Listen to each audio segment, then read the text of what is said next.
3 years ago, we launched the Great American Comeback. Tonight, I stand before you to share the incredible results.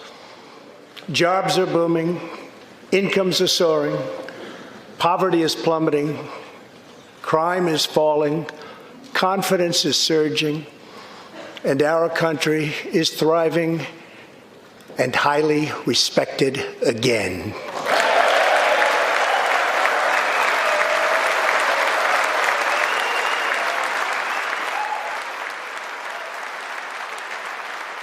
In the last two videos, what we did was analyze how effectively the 45th president uses the mythic structures of American culture and also oral storytelling.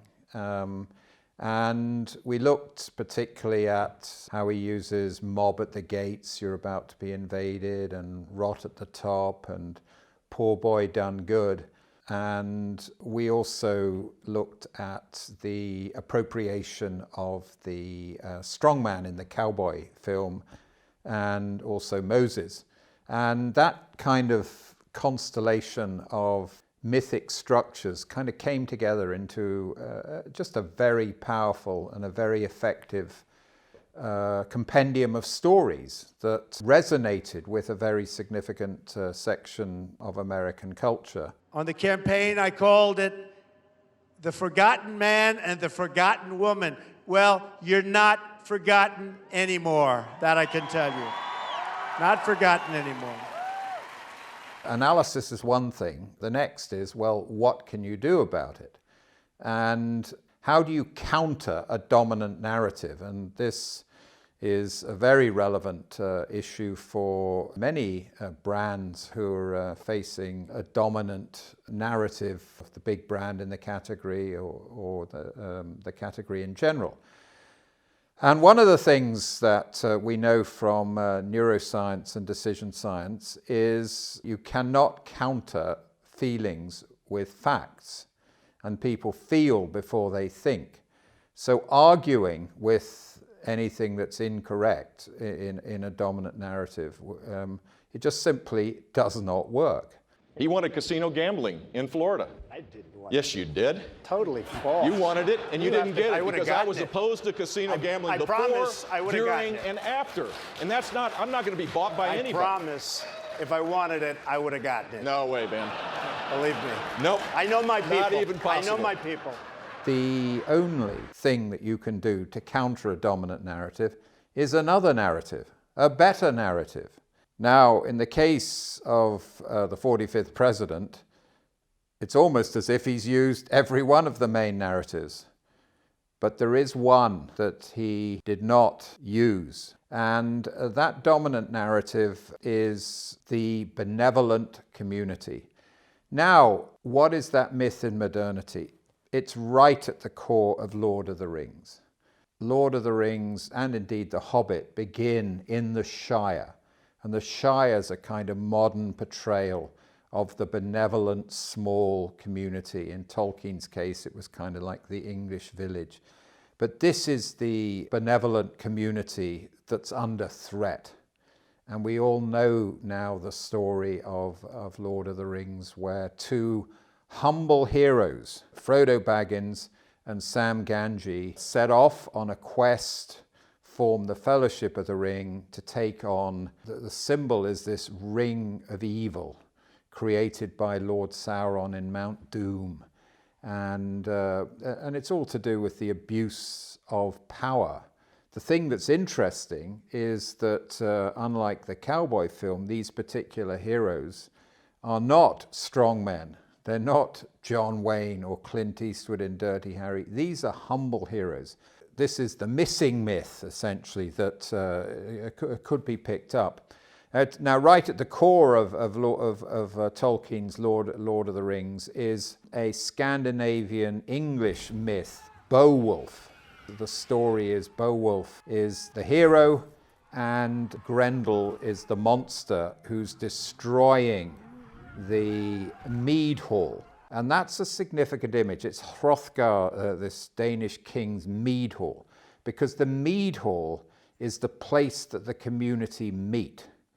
And so essentially in Beowulf, what we're talking about is an oppressive force that destroys the community meeting place, the town hall, the place that you'd meet for a concert or a feast or a wedding. This is what's being destroyed. And in some senses, that's exactly what's happening with some of the gun violence, is these community meeting places, these concerts are being destroyed. So the image of, or the myth of Beowulf, which is at the core of Lord of the Rings, is a very powerful myth. And the issue is what's at stake is the preservation of the mead hall or the community gathering place, the barn that the villagers would meet, is what's at threat. Now, one of the things in modernity that's difficult is that the threat is either a massive giant or monsters, or what's actually the case in modernity is many times these forces are invisible. And some of them are the invisible things that you cannot see, like the threat from the environment because of behavior that accumulates over time. But maybe the other forces are invisible because you don't see them in operation, because they take place perhaps in a carpeted suite or office somewhere where someone is plotting something that is ultimately going to be not helping you at all. It's an absolute threat. You know, political influence, the way that large companies or the wealthy, the billionaires are getting together, and many would see them as having taken over the US political system and the US economy. Now, the ordinary person does not see that. We don't fact-check political ads, and we don't do this to help politicians, but because we think people should be able to see for themselves what politicians are saying. And for the same reason, if content is newsworthy, we also won't take it down, even if it would otherwise conflict with some of our standards. But another portrayal of it, in terms of a force, is what the Nobel Prize winner Olga Tokarczuk described as a weapon of mass destruction. Lying, she said, is a weapon of mass destruction. A conspiracy theory, essentially, is a weapon of mass destruction. I guess it was the biggest electoral college win since Ronald Reagan. If you look at President Obama and other presidents, most of them didn't make calls. We have become an energy exporter for the first time ever. The murder rate in our country is the highest it's been in 47 years, right? Fake media goes, Donald Trump has changed his stance on China. I haven't changed my stance. Believe me. There is an important issue that's raised in this benevolent community idea in terms of Beowulf, and Lord of the Rings does it, which basically is relevant in an extremely polarized, divided country that seems to be getting more and more polarized. And it is brilliantly captured in Lord of the Rings when these humble heroes end up at the Council of Elrond in Rivendell. And the whole point is you have to get on with people even if you do not like them. I will help you bear this burden, Frodo Baggins. You have my sword. And you have my bow. And my axe. Now, this idea of the sustainable community is actually deeply rooted in a conservative idea. And one of the great founding thinkers of conservatism is an Irish political thinker called Edmund Burke. And right at the core of his whole political philosophy is an idea that fits very strongly with this. And the irony is it comes not from a liberal thinker, but from a conservative thinker. And it's the idea of the little platoon, the little group Because as you know, conservatism has an antipathy to big government, but it does value the little platoon, the local community, the voluntary group, the sports club, the tidy towns, the farmers market, all these little local communities built around voluntarism. Edmund Burke also thought that life is a contract between the living, the dead, and the to be born, a way of thought that would suit the environmental, that we have an intrinsic contract with our children and our grandchildren and our grandchildren's children. And the third area Edmund Burke is very clear on is the value of traditions and institutions. And that, again, it would be something worth thinking about in the context of what seems to be happening now, which is a very anti-government, anti-public servant, and a kind of hollowing out of many of the institutions. Edmund Burke's conservatism would be valuing the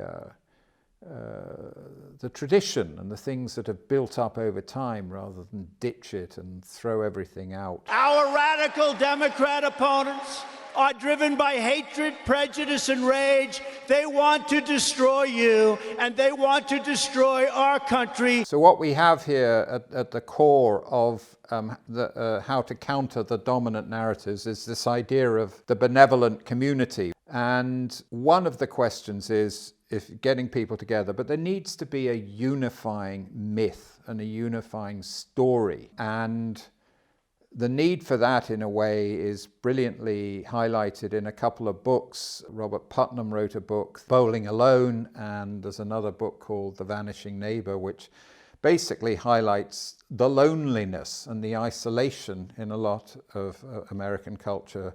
And in a way, the counter to that would be the communities that get together.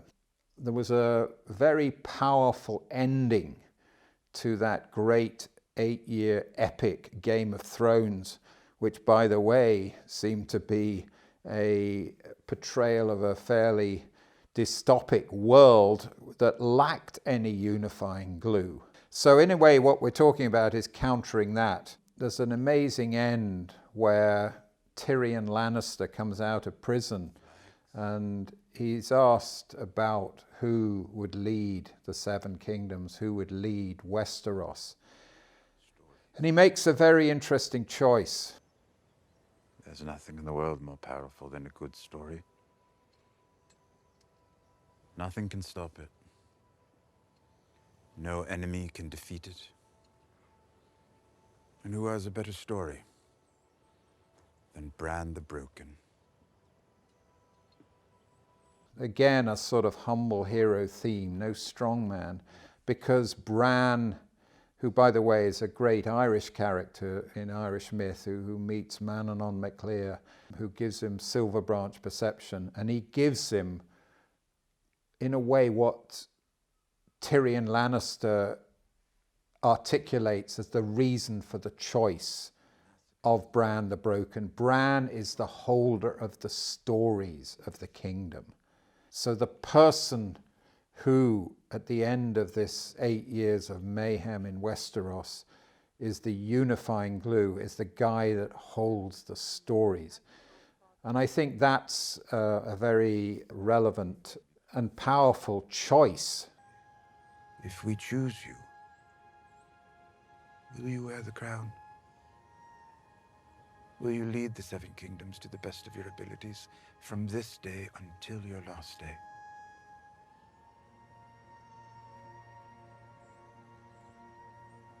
Why do you think I came all this way? Basically, you cannot counter a story with facts. You need to counter a story with another story. And so one way of doing that is to go into the mythic structures of the culture and say, what of our culture's myths and stories and legends can we actually appropriate to counter a dominant narrative?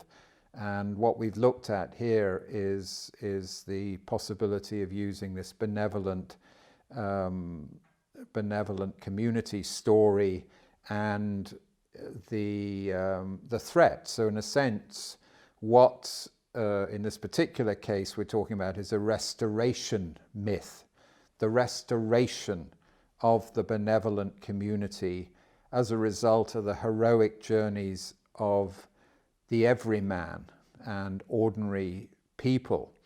And perhaps to end up with another American myth that again has not been appropriated by the 45th president. It's the Wizard of Oz story, where we have Dorothy, the archetype of the innocent. Toto, I have a feeling we're not in Kansas anymore. And three flawed helpers, all of whom are like Bran, they're broken in some way. But they get together, this motley crew, and they head off in a dream that the answer is the Wizard of Oz. Again, a belief that some strong man in some city, we could maybe call the 45th, if we were up to some mischief, the Wizard of Don, because the whole point of the story is that having got there, they realized that they had what they needed within. So it's a very empowering myth. So the point really for marketeers is there's almost certainly something within your compendium of stories that a brand can use to counter a dominant narrative. And in the case of The Wizard of Oz and Lord of the Rings, and the hope would it be that it might be a more unifying glue that addresses the foundational issues. Brands can play a hugely positive role at dark times to have people working together. And there are three brands that have actually done it that I like. Johnny Walker did a great job with Keep Walking America. There was a spot that went out the night before the Americans voted. Corona Beer did one, De Fronterais, and then Amazon even came out with a couple of holy men across faiths coming together. And I thought brands can play a hugely positive role in modernity by using and countering dominant narratives, by choosing other dominant narratives. But the key message is you cannot change feelings with facts. The only way you can counter a dominant narrative is with another narrative.